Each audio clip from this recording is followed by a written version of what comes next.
Right, is it working? Yeah. Right, yeah, well, I'm here to follow Nina with these interesting news. It's going to be hard, but I'm going to try.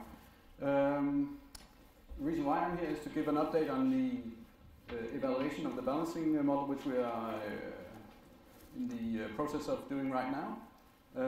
So first I will give a short status of where we are in the process, then I'll give you you can say an update on the approach we've used to look at the balancing model, and finally I'll also show what recommendations have come out of our evaluation so far. So, to start up, we knew that we were going to do this evaluation already last year because it was stated in the method approval by Dara that we had to do an evaluation after 1 year and hand it in to Dara by 1st of January 2016. And it was also stated that we should involve our market, which of course we always do, so that was no problem there. We've done so by having a user group in October, where we had most of the market represented and had a good discussion on what the balancing model so far and what to do in the future.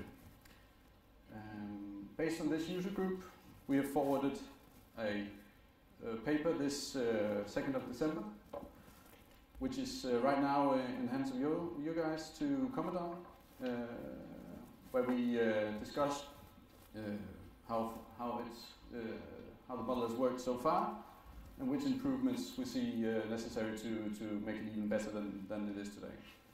So you'll have time to comment still until the 16th of December, so there's still a short week left for your comments, so please forward them to me or Julie if you have anything to comment.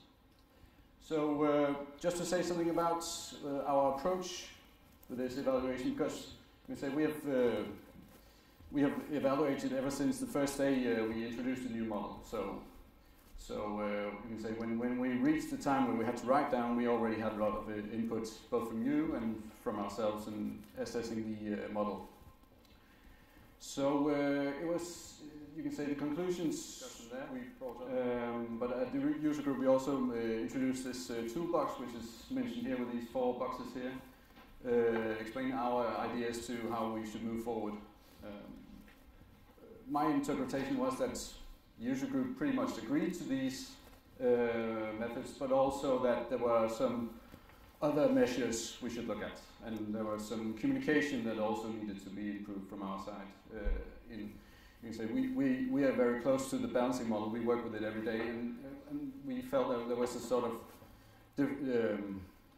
of difference in the interpretation of how the model works from the physics to the market and so forth. So there was also some communication needed from our side, which we've also used the evaluation for. So, to go through what we come up with and what's the recommendations in the paper, I should say to start with that this is indicative an indicative timeline, because there are some measures that needs to be in place before we can move forward. There are some dependencies between the measures. So this is the total list. The 4 top ones are more or less the ones that we have suggested. You can say that the market maker, well, that was pretty much agreed on the user group. That was a good idea to introduce for the within the market. This is of course not totally in our hands. It's actually Gaspar Nordic that is involved pretty much in that process, but it is also a prerequisite to move forward for us. So as soon as we have the market maker in place, then we can move forward with some of the further steps we have here. Small adjustments, increasing slightly the price for being in a step 2 balance, and we will also make an analysis of the helper causa, meaning that we will look into how can we make the incentives work better together with the asymmetric green zone. We think that there could be some improvement there to make it work even better, also for your benefit. the neutral gas price, we suggest to go to within day price solely. This is a prerequisite for that is that we have the market maker in place, because as you many of you commented on last year, was that there was a risk using the within day price alone, because there was no liquidity. So we need to make sure that the risk is not there before we introduce this. Trading windows, we had a discussion on that on the user group. We'll look into if something can be changed there. We heard suggestions that there shouldn't be trading windows within the normal business hours. We will look into how that could be designed. And also looking at the transparency in total, because maybe we are in a situation where we have too much transparency, so there's room for speculation, so maybe we should try to back up on the transparency. I know that sounds wrong in everybody's ears, also in mine, but in some way that's also what we heard from the user group. And then the other stuff at the bottom here was what's come up at the user group that we didn't have ourselves. We heard that we should use, Energinet should use the within-day market more than we do today to trade our balancing positions, physical balancing positions. We should communicate about the balancing model. We've done that through the evaluation, so please read it through. I think it's the first time we have the combination between the physics and the market really written together. So it's certainly worth reading, just for that sake. We heard that we also should calculate the green zone again, because now we've introduced the asymmetric green zone.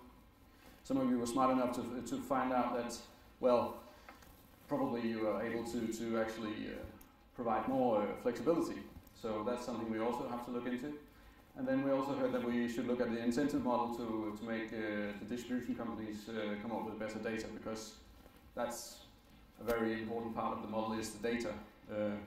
So we need to see that not only that we ask the DSOs to provide data, but they are also punished maybe when not providing data, or the data is not good. So these are the recommendations from the reports, and that's actually what I had. So I don't know if there's any questions to all of this.